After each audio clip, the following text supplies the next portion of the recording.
Assalamualaikum warahmatullahi wabarakatuh. Selamat malam teman-teman semua. Di sini kita akan mempelajari apa saja yang kita pelajari selama 1 bulan ke belakang bersama Ibu Mita Rahmawati dengan mata kuliah pengantar akuntansi. Di sini kita bagi beberapa section karena ada 3 bab yang akan kita bahas. Tetapi sebelum itu, mari kita memperkenalkan diri terlebih dahulu. Lanjut ke slide 2.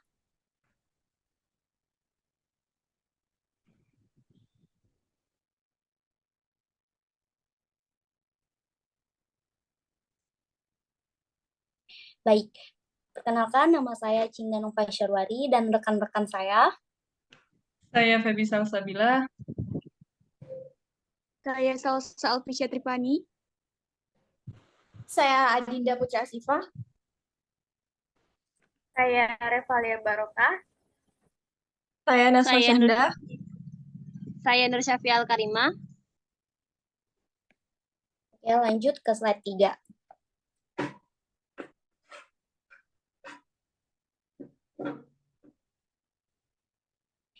Di sini di bab 1 kita akan mempelajari 4 subbab, yaitu yang pertama tentang sifat perusahaan dan akuntansi, yang kedua tentang SAK Indonesia, yang ketiga tentang persamaan akuntansi, dan yang keempat yaitu laporan keuangan.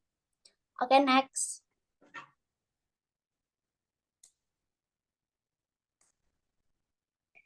Baik, yang pertama yaitu tentang sifat dasar perusahaan dan akuntansi. Kita akan mengetahui terlebih dahulu apa sih usaha atau perusahaan itu. Bisa dibaca bahwa perusahaan adalah suatu organisasi dengan sumber daya dasar yaitu input seperti bahan baku dan tenaga kerja lalu digabungkan dengan proses penyediaan barang jasa untuk pelanggan. Jenis-jenis usaha itu ada 3. Yang pertama usaha jasa yaitu menyajikan untuk menawarkan sebuah jasa, contohnya itu seperti Garuda Indonesia atau jasa transportasi. Yang kedua usaha dagang, yaitu seperti Alfamart, Indomaret, dan yang ketiga itu usaha manufaktur atau yang bisa kita biasa kenal yaitu seperti perusahaan Astra Indonesia. Selanjutnya, dalam menjadi seorang akuntan, kita perlu memahami peran kita sebagai akuntansi dalam bisnis. Dan etikanya itu dapat kita ketahui bahwa etikanya itu menjunjung tinggi kejujuran dan keadilan. Lalu peran akuntansi dalam bisnis itu mengidentifikasi pemangku kepentingan, menilai kebutuhan pemangku kepentingan, merancang sistem informasi akuntansi untuk memenuhi kebutuhan para kepentingan, dan mencatat data ekonomi, mengenal aktivitas dan peristiwa perusahaan, serta menyiapkan laporan akuntansi bagi para pemangku kepentingan. Selanjutnya dapat kita ketahui bahwa akuntansi itu biasanya dikenal dengan language of business, di mana artinya itu adalah sistem informasi yang menyediakan laporan untuk para pemangku kepentingan mengenai aktivitas ekonomi dan kondisi perusahaan. Pemangku kepentingannya ini ada 2, ada internal dan eksternal. Kalau internal itu seperti karyawan dan manajer, yaitu gunanya untuk menyediakan informasi dalam pengambilan keputusan. Lalu kalau eksternal itu seperti investor, kreditur, konsumen, dan pemerintah yang biasanya dikenal dengan akuntansi keuangan. Selanjutnya, slide selanjutnya. Baik, SAK Indonesia. SAK Indonesia itu adalah akuntan keuangan mengikuti standar akuntansi keuangan dalam menyiapkan laporan keuangan untuk memungkinkan investor dan pemangku kepentingan dalam membandingkan laporan keuangan antar perusahaan. SAK ini di bawah naungan standar akuntansi keuangan yang dibentuk oleh DSAK IAI, yaitu Dewan Standar Akuntansi yang dinaungi oleh Ikatan Akuntan Indonesia. Lalu di sini terdapat konsep entitas bisnis dan konsep biaya jumlah suatu laporan keuangan yang dicatat sebesar biaya perolehan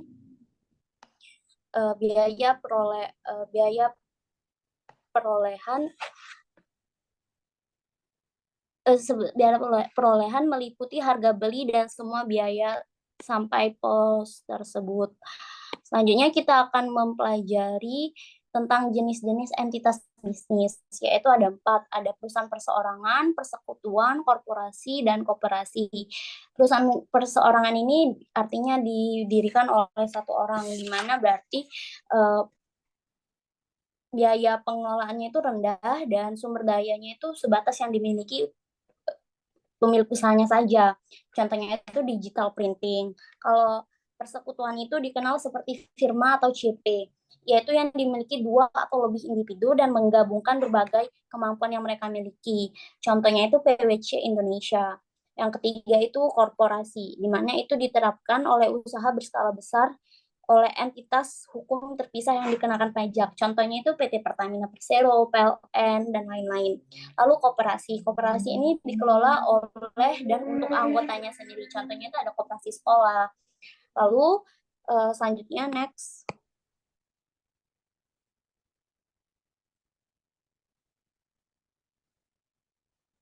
Di sini ada persamaan akuntansi yang selanjutnya juga akan dijelaskan oleh rekan saya.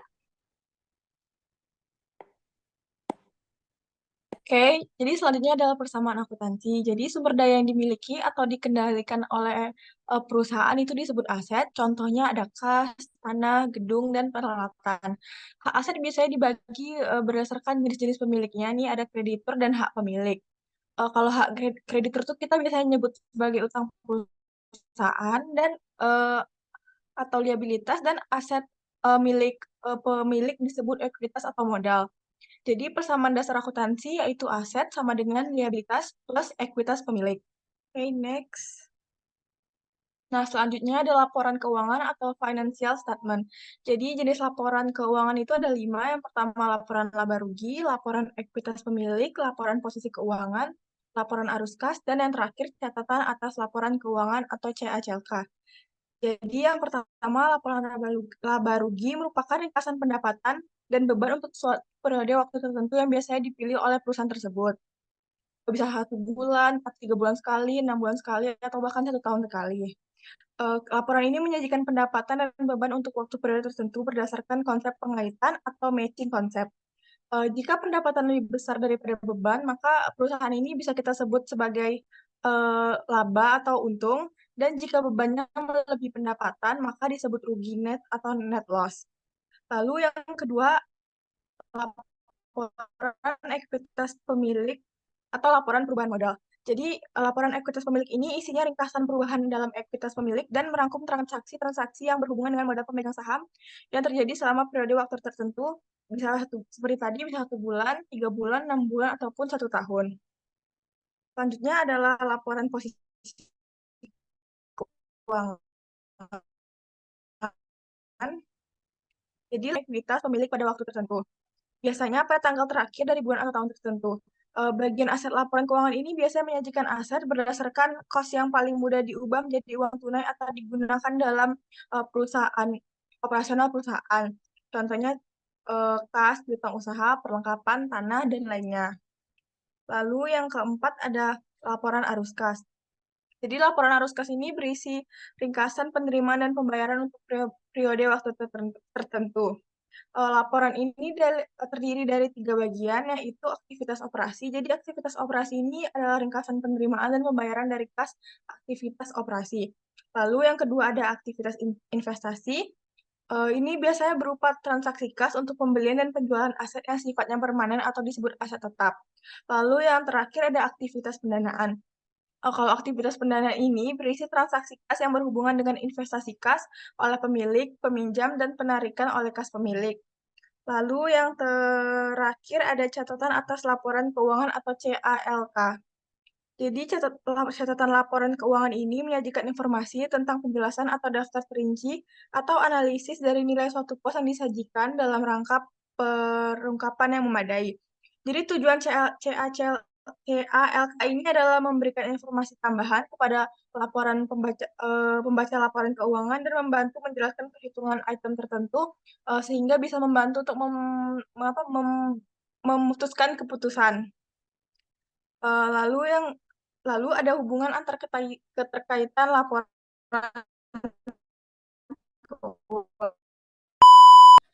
Oke, baik. teman-teman, karena tadi sudah dijelaskan sebagian oleh Naswa, selanjutnya akan dijelaskan oleh Feby. Boleh dimulai, Feby?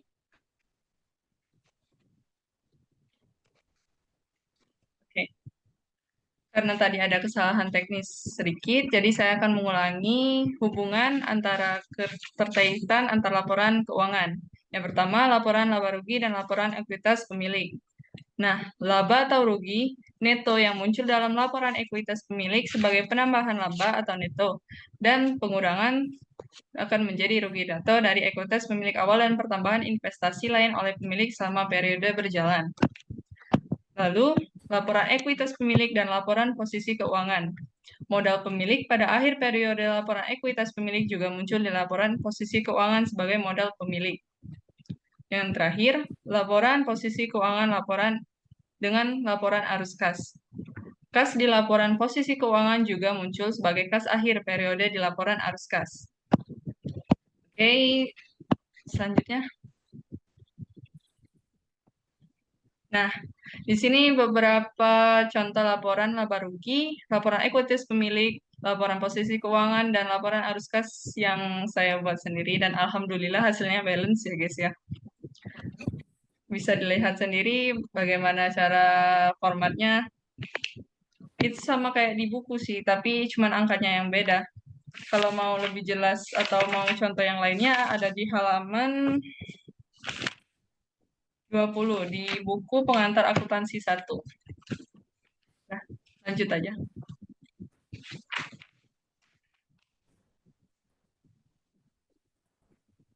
Lagi, tolong. Oke, materi terakhir di bab 1, yaitu analisis dan interpretasi keuangan, yaitu rasio liabilitas terhadap ekuitas pemilik. Laporan keuangan berguna untuk menganalisis kinerja keuangan dan kondisi perusahaan. Kalau singkatnya sih kata Bu Meta, kalau mau nilai perusahaan itu bagus atau enggak, kita lihat dulu. Ekuitasnya harus lebih besar daripada liabilitas. Karena semakin rendah rasio liabilitas terhadap soal ekuitas, maka semakin baik kemampuan bertahannya perusahaan dalam kondisi bisnis yang buruk dan semakin baik kemampuannya dalam membayar kreditur. Nah, hubungan antara liabilitas dan ekuitas pemilik diungkapkan sebagai rasio liabilitas terhadap ekuitas pemilik atau ratio of liabilities to owner equity yang dapat dihitung dengan cara rumus di atas. Rasio liabilitas terhadap ekuitas sama dengan total liabilitas dibagi total ekuitas pemilik atau bisa disebut sebagai total ekuitas pemegang saham. Nah, karena perusahaan perseroan terbatas atau korporasi mendefinisikan total ekuitas pemilik sebagai total ekuitas pemegang saham. Jadi, total ekuitas pemilik di rumus tersebut dapat diganti dengan total ekuitas pemegang saham. Sudah, sekian. Bab 1.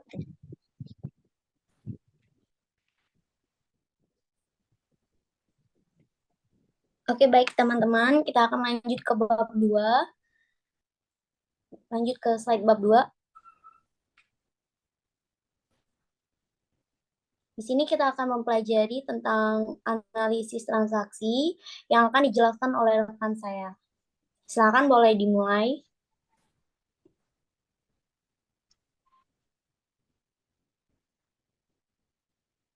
Bab 2 itu kita mempelajari tentang analisis transaksi. Nah, di dalam itu ada yang pertama penggolongan akun. Akun itu dibagi dua kan, ada akun nominal dan akun real. Yang pertama itu ada akun real. Akun real itu adalah akun-akun yang bisa menjadi komponen penyusun laporan neraca. Terdiri dari satu aset. Aset itu adalah seluruh kekayaan, berupa benda maupun non-benda, yang bernilai uang dan berguna bagi perusahaan. Nah, harta atau aset ini dibagi menjadi dua, yaitu harta lancar dan harta tetap. Harta lancar ini adalah harta yang dengan mudah dan dapat dikonversi dengan menjadi uang. Contohnya itu piutang, modal, persediaan, dan perlengkapan. Sedangkan harta tetap itu harta yang sulit dan membutuhkan waktu yang lama untuk mengkonversi menjadi uang karena nilai yang lebih tinggi. Contohnya itu peralatan, mesin, kendaraan, bangunan, dan juga tanah. Yang kedua itu ada utang. Utang ini adalah kewajiban yang harus dibayar oleh perusahaan. Ada utang bank, utang usaha, beban yang belum dibayar, dan akun pembayaran di muka. Yang ketiga ada modal. Modal adalah harta yang disetorkan kepada usaha, sehingga usaha bisa berjalan. Modal ini bisa dari bank juga, Kak. Terus yang kedua itu ada akun nominal. Akun nominal itu adalah akun-akun yang menjadi komponen penyusun laporan laba atau rugi. Terdiri dari dua akun yaitu pendapatan dan beban. Pendapatan adalah penghasilan perusahaan dari penjualan jasa dan barang, serta penghasilan di luar penjualanan. Contohnya perusahaan melakukan investasi di tempat lain. Yang kedua itu ada beban. Beban adalah biaya-biaya yang dikeluarkan untuk menjalankan usaha. Misalnya biaya listrik, biaya gaji, biaya sewa gedung, biaya telepon dan internet, dan lain sebagainya. Yang kedua, itu kita akan mempelajari juga kode akun. Akun itu kan ada 5 kan ya. Ada harta, liabilitas, ekuitas, pendapatan, sama beban. Nah, kode-kodenya itu bisa dilihat di slide berikutnya. Slide berikutnya, next.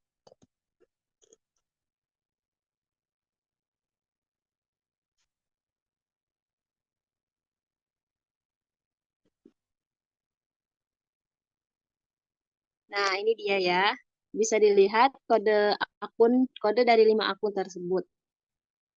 Yang ketiga, kita belajar tentang sistem akuntansi ayat jurnal berpasangan. Sistem ini berdasarkan persamaan akuntansi dan memerlukan setiap transaksi bisnis dicatat setidaknya ke dalam 2 akun. Total debit yang dicatat untuk setiap transaksi harus sama dengan total kredit yang dicatat. Dengan menggunakan aturan debit dan kredit, sebuah transaksi awalnya dimasukkan dalam catatan yang disebut jurnal. Proses pencatatan transaksi dalam jurnal itu disebut menjurnal. Bentuk pencatatan transaksi disebut ayat jurnal.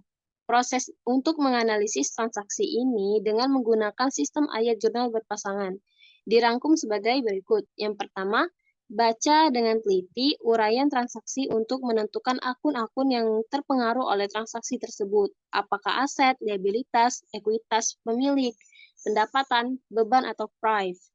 Yang kedua, untuk setiap akun yang terpengaruh oleh transaksi, tentukan apakah saldo akun naik ataupun turun. Yang ketiga, tentukan apakah setiap kenaikan atau penurunan perlu dicatat sebagai debit atau kredit dengan mengikuti aturan debit dan kredit. Yang keempat, catat transaksi dengan menggunakan ayat jurnal. Terus ada juga memindah bukukan ayat jurnal ke dalam akun. Seperti yang telah dibahas di bagian sebelumnya, suatu transaksi pertama kali dicatat dalam sebuah jurnal. Secara periodik, ayat jurnal dimasukkan ke akun yang sesuai di buku besar. Proses memindahkan debit dan kredit dari ayat jurnal ke dalam akun disebut pemindah bukuan atau posting. Untuk selanjutnya kita akan gunakan istilah singkat yaitu posting. Terus ada juga neraca saldo. Kesalahan biasanya terjadi saat posting debit dan kredit ke dalam buku besar. Salah satu cara menemukan kesalahan adalah menyiapkan neraca saldo atau trial balance. Tahapan menyiapkan neraca saldo adalah sebagai berikut. Yang pertama, tulis nama perusahaan diikuti dengan judul neraca saldo serta tanggal penyajian. Langkah kedua, tulis akun-akun dari buku besar dan masukkan saldo debit dan kreditnya ke dalam kolom debit dan kredit neraca saldo. Langkah ketiga, jumlahkan kolom debit dan kredit neraca saldo. Yang keempat, periksa jumlah kolom dan debit harus sama dengan jumlah kolom kredit. Sekian dari penjelasan saya. Dilanjutkan oleh rekan selanjutnya. Teman-teman, setelah materi dari Nur tadi akan dilanjutkan oleh Adriana. Oke, saya akan melanjutkan materi yang telah disampaikan oleh teman saya sebelumnya tentang apa aja sih kesalahan yang bisa mempengaruhi dari saldo dari neraca saldo, yaitu jika jumlah kolom kredit dan debit neraca saldo tidak sama, sebuah kesalahan telah terjadi. Dalam kasus demikian, kesalahan harus ditemukan dan dikoreksi. Sebuah berguna adalah menemukan kesalahan adalah sebagai berikut. Yang pertama, jika terdapat selisih sebesar 10, 100, atau 1.000 antara total debit dan kredit seringkali berasal dari kesalahan penjumlahan. Jika terjadi kesalahan seperti ini, jumlahkan kembali kolom neraca. Jika kesalahan masih ada, hitung kembali saldo semua akun. Yang kedua, jika selisih dapat dibagi dua, kesalahan bisa terjadi karena debit diposting sebagai kredit atau sebaliknya. Yang ketiga, jika selisih dapat dibagi 9, telusuri kembali saldo akun ke buku besar untuk mengetahui kesalahan pemindahan saldo dari buku besar. Terus yang keempat, yaitu jika kesalahan tidak habis dibagi 2 maupun 9, buku besar harus ditinjau ulang untuk menemukan jumlah buku besar yang sama dengan jumlah kesalahan yang belum dipindah ke neraca saldo. Yang kelima, yaitu jika kesalahan tidak dapat ditemukan melalui langkah sebelumnya, proses akuntansi harus ditelusuri kembali, mulai dari langkah terakhir dan mundur sampai ayat dalam jurnal. Oke, lanjut.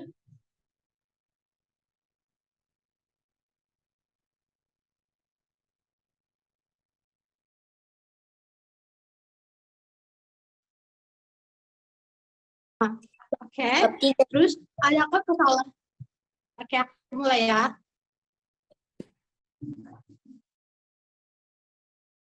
Selanjutnya yaitu adakah kesalahan yang tidak memengaruhi jumlah saldo dari neraca saldo? Ada kalanya suatu kesalahan tidak menyebabkan neraca saldo tidak seimbang.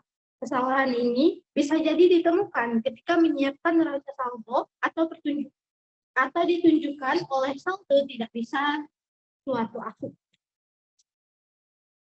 Jika kesalahan telah di jurnal dan dipindah bukukan ke buku besar, jurnal koreksi harus dibuat. Oke, baik teman-teman, setelah kita mempelajari bab 2 yang dijelaskan oleh Nur dan Devi, kita akan mempelajari bab 3 yaitu tentang penyesuaian yang akan dijelaskan oleh 3 rekan kita. Bisa dimulai? Baik, saya akan menjelaskan mengenai proses penyesuaian. Jadi, proses penyesuaian ini adalah analisis dan pemutakhiran akun-akun pada akhir periode sebelum laporan keuangan disiapkan. Sedangkan ayat jurnal yang memutakhirkan saldo akun pada akhir periode akuntansi disebut jurnal penyesuaian. Ayat jurnal penyesuaian sendiri akan selalu melibatkan akun pendapatan, beban, dan akun aset serta liabilitas. Jurnal yang dibuat untuk jurnal penyesuaian ini adalah jurnal yang dibuat untuk menyesuaikan rekening-rekening di neraca saldo yang tidak menggambarkan informasi yang sebenarnya. Kemudian yaitu karakteristik proses penyesuaian. Yang pertama adalah akuntansi berbasis akrual. Akuntansi berbasis akrual ini yaitu pendapatan yang diakui pada saat dihasilkan walau kasnya belum diterima, dan beban diakui pada saat terjadinya transaksi walaupun pembayarannya belum dilakukan. Kemudian yang kedua adalah akuntansi berbasis kas, yaitu pendapatan hanya diakui pada saat kas diterima dan beban hanya diakui pada saat kas dibayarkan. Kemudian materi selanjutnya akan dilanjutkan dengan rekan saya, yaitu Dinda.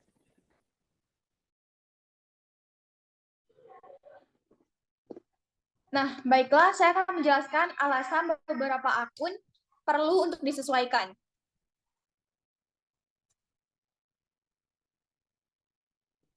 Nah, jadi pertama adalah kesalahan dalam pencatatan, yang kedua beberapa beban tidak dicatat secara harian, dan yang ketiga beberapa pendapatan dan beban direalisasikan dengan berlalunya waktu dan bukan transaksi yang terjadi secara khusus. Oke, jadi kesalahan dalam pencatatan, beberapa akun tidak dicatat secara harian, beberapa pendapatan dan beban direalisasikan dengan berlalunya waktu, dan bukan transaksinya terjadi secara khusus. Kemudian ada beberapa pendapatan dan beban yang mungkin belum dicatat, analisis dan pemutakhiran akun-akun pada akhir periode sebelum laporan keuangan disiapkan disebut dengan proses penyesuaian. Nah, kemudian ayat jurnal yang memutakhirkan saldo akun pada akhir periode akuntansi disebut juga dengan ayat jurnal penyesuaian.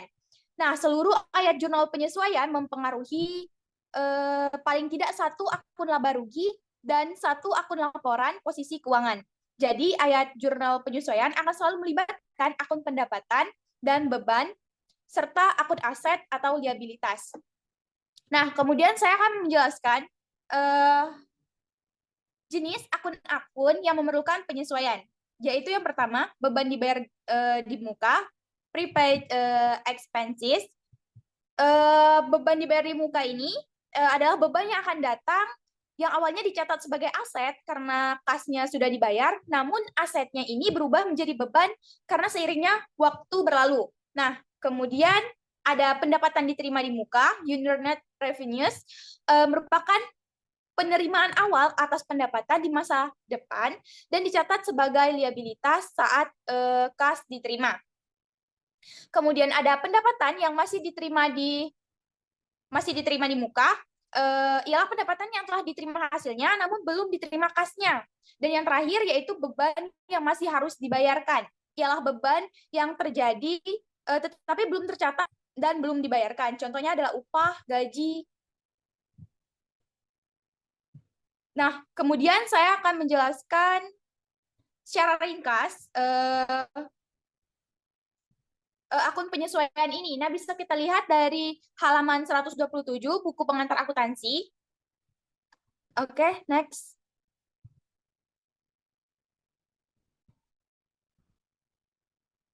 Nah, di sini beban dibayar di muka. Nah, contoh akun yang disesuaikan yaitu ada perlengkapan, asuransi dibayar di muka. Nah, mengapa akun-akun ini perlu disesuaikan? Yaitu karena beban dibayar di muka telah digunakan atau telah dikonsumsi dalam operasi bisnis. Nah, ayat jurnal penyesuaiannya itu sendiri yaitu beban di debit, aset di kredit. Nah, contohnya adalah beban perlengkapan di debit dan beban asuransi di kredit. Nah, kemudian di pendapatan diterima di muka, itu ada akun sewa diterima di muka, langganan majalah diterima di muka, ada pendapatan jasa diterima di muka. Nah, alasannya mengapa akun ini perlu disesuaikan, yaitu kas diterima sebelum jasa diberikan, dicatat sebagai liabilitas. Sebagian jasa telah diberikan sebelum akhir periode akuntansi. Nah, kemudian jurnal penyesuaiannya sendiri yaitu liabilitas di debit dan pendapatan di kredit. Nah, kemudian di pendapatan yang masih akan diterima, itu ada jasa telah diberikan tapi belum ditagih, bunga yang akan diterima. Nah, untuk alasan penyesuaiannya sendiri yaitu jasa telah diberikan kepada pelanggan tapi belum ditagihkan atau dicatat. Pendapatan bunga telah terjadi tapi belum diterima atau dicatat. Nah, untuk jurnal penyesuaiannya sendiri yaitu aset berada di debit dan pendapatan berada di kredit. Nah, contohnya sendiri itu adalah piutang usaha. Piutang usaha ada di debit, sedangkan pendapatan jasa ada di kredit. Nah, kemudian ada beban yang masih harus dibayar, yaitu gaji atau upah yang telah terjadi, tapi belum tercatat, bunga terjadi, tapi belum dibayarkan. Nah, akun ini perlu disesuaikan karena bebannya telah terjadi, tapi belum dibayarkan atau dicatat. Nah, untuk jurnal penyesuaiannya sendiri, yaitu beban berada di debit, serta liabilitas berada di kredit. Contohnya adalah beban upah. Nah, beban upah diletakkan di posisi debit, sedangkan utang upahnya berada di posisi kredit. Nah, kemudian yang terakhir ada penyusutan, yaitu penyusutan peralatan dan bangunan. Nah, jadi aset ini perlu disesuaikan karena nilai aset tetap menyusut karena digunakan atau dikonsumsi dalam operasi bisnis. Nah, untuk jurnal penyesuaiannya sendiri yaitu beban berada di kredit serta kontra aset berada di kredit. Contohnya adalah beban penyusutan berada di debit dan akumulasi penyesuaian peralatan kantor berada di kredit. Nah, kemudian setelah membuat jurnal penyesuaian serta jurnal penyesuaian ini diposting, nah kita akan membuat neraca saldo. Neraca saldo disesuaikan ini memeriksa keseimbangan antara kredit dan debit sebelum menyiapkan laporan-laporan keuangan. Baiklah, saya rasa materi selanjutnya akan dilanjutkan oleh teman saya. slide selanjutnya, Reva. Oke, baik teman-teman, setelah kita mempelajari dari PPT yang sudah dijelaskan oleh teman-teman kita akan mempelajari materi selanjutnya yang akan saya screen. Ini materi yang akan kita pelajari. Materi ini akan dijelaskan oleh Salsa. Boleh dimulai, Sa? Oke, kita bisa ambil dengan contoh yang pertama, beban dibayar di muka, yaitu adalah beban yang akan datang yang awalnya dicatat sebagai aset karena kasnya telah dibayarkan pada hal jasa atau barang yang belum diterima. Misalnya, membayar asuransi selama 1 tahun sebesar 2.400 sejak 1 Desember. Nah, kan itu akan berdampak pada kas di kredit dan asuransi dibayar di muka di debit. Setelah disesuaikan, misalnya pada 1 Desember, membayar asuransi untuk 1 tahun sebesar 2.400.000. Pada akhir Desember, itu disesuaikan untuk asuransi dibayar di muka kan 2.400.000. Kalau dibagi ke dalam 1 tahun, yaitu 12 bulan, berarti 1 bulannya itu 200. Nah, karena baru dibayar bulan Desembernya aja, jadi cuma 1 bulan yang jadi beban asuransinya. Jadi, ayat jurnal penyesuaiannya berubah menjadi beban asuransi pada asuransi dibayar di muka, yaitu sebesar 200.000. Dampaknya pada persamaan akuntansi yaitu pada akun aset,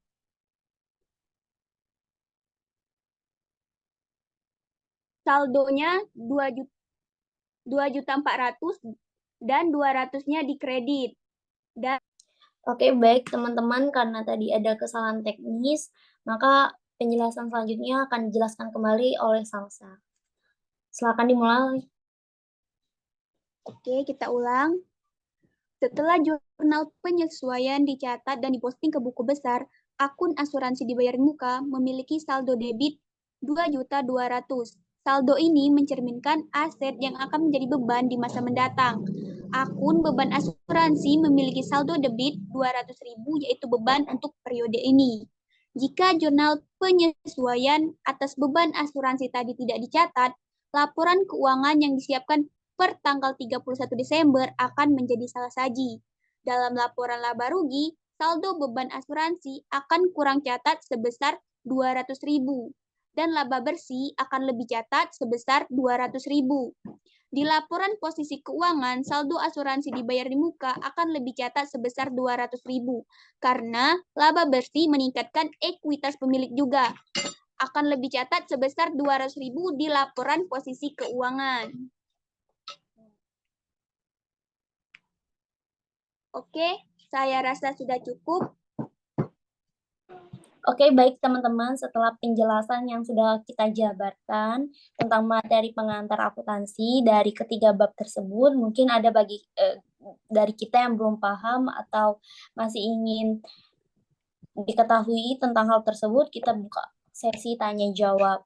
Apakah ada yang ingin bertanya?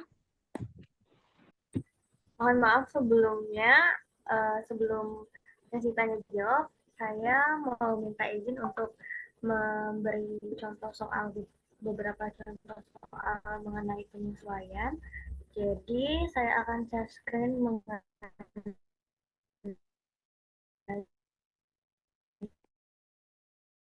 soal.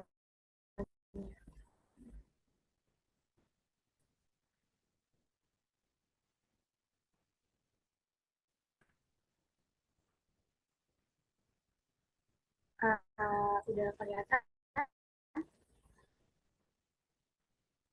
Ini ya. Bisa dilihat kan? Bisa. Oh, baik. Ini adalah contoh soal yang pernah saya pelajari sebelumnya di sekolah ya. Jadi saya akan memberi contoh ini tentang, aduh maaf ya sinyalnya. Untuk kita langsung saja ke soal yang pertama, itu perhitungannya seperti ini. Kita ambil beberapa saja ya. Untuk soal nomor 7, itu peralatan pabrik sebesar 150 juta yang disusutkan 20% per tahun. Jadi dari soal ini itu terdapat penyesuaiannya, yaitu perhitungannya seperti ini. 20/100 tadi, 20% dikali dengan harganya sebesar 150 juta, jadi kita dapatlah sebesar 30 juta. Sehingga nanti akun yang dibuat itu beban penyusutan peralatan pada akumulasi penyusutan peralatan sebesar 30 juta rupiah.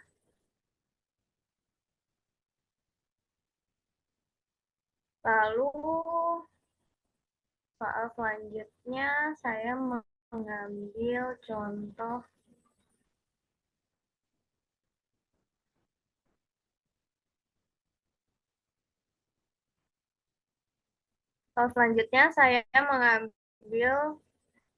contoh yang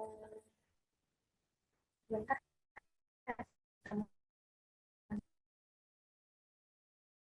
teman-teman ya. Saldo piutang sebesar 110 juta yang tak tertagih. 1% diminta jurnal penyesuaian yang diperlukan. Nah, jadi sebelumnya saya akan memberitahu kembali bahwa penyesuaian itu bukan hanya akun-akunnya itu seperti beban dibayar di muka, pendapatan diterima di muka, bukan hanya itu saja ya yang disebutkan oleh Dinda tadi.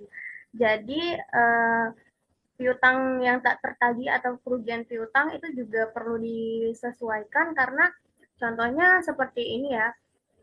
Misal kita punya piutang nih, aku misalnya punya piutang dari Salsa ya. Nah, jadi misalnya Salsa nih punya perusahaan dan nggak bisa bayar hutangnya. Jadi nggak bisa bayar hutangnya, jadi aku otomatis tidak menerima dong piutang tadi dari Salsa gitu kan.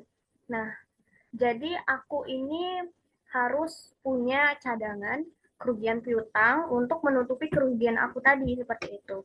Jadi untuk di perusahaan aku karena Salsa tadi tidak bisa bayar, jadinya aku harus mencatatnya sebagai beban piutang tak tertagih. Jadi itu beban untuk perusahaan aku dan piutang Salsa itu jadinya berkurang. Makanya piutangnya nanti akan diletakkan di sebelah kredit dan beban piutang tak tertagihnya pada debit sebesar 1% tadi. 1% dikali dengan 110 juta sebesar saldo piutangnya jadinya 1.100.000. Jadi jurnalnya adalah beban piutang tak tertagih pada piutang sebesar 1.100.000. Seperti itu. Kemudian aku juga akan menjelaskan kembali ya mengenai materi yang dijelaskan oleh Devi tadi tentang kesalahan yang memengaruhi neraca saldo. Itu kan ada selisih ya, selisih antara debit dan kredit itu kan termasuk kesalahan. Jadi untuk kesalahan ini, misalnya selisihnya itu antara debit kredit sebesar 30 juta. Nah, seperti yang contoh terakhir kita pelajari di pelajaran pengantar akuntansi kemarin dengan Ibu Meta, itu kan kita membuat dari analisis transaksi kemudian sampai dengan neraca saldo setelah disesuaikan. Nah, kemarin pas neraca saldo itu masih ada selisih ya, antara debit dan kreditnya sebesar berapa aku lupa, sekian lah gitu kan. Contohnya seperti 30 juta. Nah, itu kan dia otomatis kita harus mencari kesalahan tersebut ada di mana. Jadi kemarin dilihat bahwa ada satu akun yang ternyata masih belum dibuat di buku besarnya. Jadi di situ makanya terjadi selisih, ya kan? Jadi untuk itu, untuk mengatasi kesalahan tersebut, kita bisa mencari bahwa selisihnya itu misalnya 30 juta. Nah, kita cari apa sih transaksi 30 juta ini yang kemungkinan belum kita catat, seperti itu. Misalnya seperti beban gaji yang belum kita catat gitu, belum kita masukkan ke dalam neraca saldo gitu, seperti itu. Jadi kan terdapat kesalahan di neraca saldonya. Mungkin itu saja materi yang bisa saya jelaskan kembali kepada kalian. Mengerti mungkin kalau misalnya kita belajar dengan bahasa yang agak baku gini ya, jadi lebih sulit dimengerti. Mungkin kalau misalnya kita menjelaskan sendiri dengan bahasa kita kan agak lebih mudah dimengerti, seperti itu. Terima kasih. Oke, Reva, terima kasih atas pengetahuannya. Baik, kita akan buka sesi tanya jawab. Buat teman-teman nih yang bagi yang belum paham boleh nih kalau ingin bertanya biar kita saling sharing pengetahuan kita. Ada yang ingin bertanya nggak? Kenapa sih pada laporan laba rugi itu ada tuh misalnya bebannya itu kurang catat atau asetnya itu lebih catat gitu. Jadi kan misal contohnya tadi kita ambil dari beban asuransi dibayar di muka kan. Nah, asuransi dibayar di muka itu kan kita bayar tadi selama 1 tahun ya. Dimulai dari 1 Desember sebesar 2.400.000 kan. Nah, pada 1 Desember itu kan baru pas 31 Desember kan penyesuaian kan. Nah, jadi asuransi dibayar di muka nanti disesuaikan. Ternyata baru terpakai selama 1 bulan. Nah, jadi cuma 200.000 kan. Jadi jurnalnya tadi berubah jadi beban asuransi pada beban asuransi pada asuransi dibayar di muka, yaitu sebesar 200.000. Nah, kenapa pada laporan laba rugi itu bisa ketulis beban itu kurang catat? Nah, karena kalau tidak disesuaikan tadi, beban itu bisa kurang catat karena 200.000 tadi nggak ketulis gitu. Nggak kepotong ke 31 Desembernya. Harusnya kan dia masuk kan ke beban sebesar 200.000 kan. Nah, jadi juga berimpas ke laba bersih, yaitu tidak ada pengurangan pada bebannya kan. Pendapatan lapor laba rugi kan pendapatan dikurang beban. Nah, jadi karena ada pengurangan sebesar 200.000, jadi dia lebih catat. Nah, kalau ke laporan posisi keuangan, itu kan asetnya harusnya kan berkurang kan sebesar 200.000. Tapi karena tidak disesuaikan tadi, dia tetap 2.400.000. Enggak 2.200.000 kan asetnya. Nah, terus karena laba bersih tadi lebih catat, nah juga itu berimpas ke ekuitas pemiliknya, jadi lebih catat. Gitu sih. Buat teman-teman yang ingin bertanya lagi ada nggak? BTW makasih Salsa. Tag banget. Bermanfaat. Saya ingin bertanya, saya masih belum mengerti tentang laporan keuangan yang kelima itu, yang CALK. Tolong dijelaskan lagi. Terima kasih. Terima kasih atas pertanyaannya. Apakah ada yang ingin menjawab? Oke, baik. Saya ingin mencoba menjawab. Mungkin kalau misalnya jawaban saya masih ada kesalahan, tolong dikoreksi ya teman-teman. Jadi CALK sendiri ini umumnya, baik saya ulang dari awal, CALK ini yaitu catatan atas laporan keuangan yang berisi ya catatan-catatan yang penting dari laporan keuangan tadi, yang 4 tadi ya. Nah, catatan atas laporan keuangan ini tuh sebenarnya sangat penting di sebuah perusahaan karena memuat mengenai dari sejarah perusahaan hingga akun-akun. Dan jadi kalau misalnya kita ada beberapa akun yang belum kita mengerti di sebuah perusahaan, jadi kita bisa melihat CALK ini. Contohnya seperti yang diperlihatkan Ibu Meita kemarin di PT Agro contohnya seperti kemarin di PT Agro apa gitu. Nah, jadi itu ada beberapa akun yang masih asing di telinga kita, belum pernah lihat gitu, atau misalnya belum pernah tahu gitu ya. Nah, jadi gunanya catatan atas laporan keuangan ini untuk tahu apa akun-akun itu gitu loh. Nah, tapi catatan atas laporan keuangan ini mungkin biasanya dianggap sepele di beberapa usaha-usaha gitu. Jadi beberapa usaha itu umumnya nggak membuat catatan atas laporan keuangan ya. Padahal catatan atas laporan keuangan ini sangat penting sebenarnya untuk memberi informasi kepada ya pemangku kepentingan atau orang-orang masyarakat. Kalau misalnya sebuah perusahaan itu dia menjual saham di Bursa Efek Indonesia, itu kan laporan keuangannya kan perlu ditampilkan. Jadi akun-akunnya itu harus diketahui oleh investor seperti itu ya, dan masyarakat juga, karena itu kan laporan keuangan mereka kan bersifat terbuka. Jadi mungkin ada beberapa orang yang masih belum mengetahui akun-akun itu tuh akun apa gitu loh. Jadi CALK ini bermanfaat untuk memberi informasi kepada orang-orang yang masih belum mengetahui akun-akun itu gitu. Mungkin itu saja jawaban dari saya, atau kalau misalnya ada teman-teman yang masih ingin menambahkan atau mengoreksi jawaban saya, boleh. Terima kasih. Terima kasih atas jawabannya, Reva.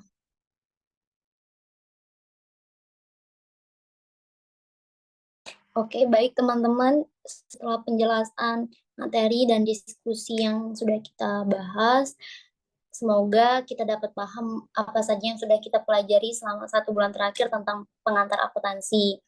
Dari ketiga bab tersebut, itu sangat penting untuk kita menjalani semester-semester selanjutnya, jadi tetap semangat untuk setiap sesi kuliahnya.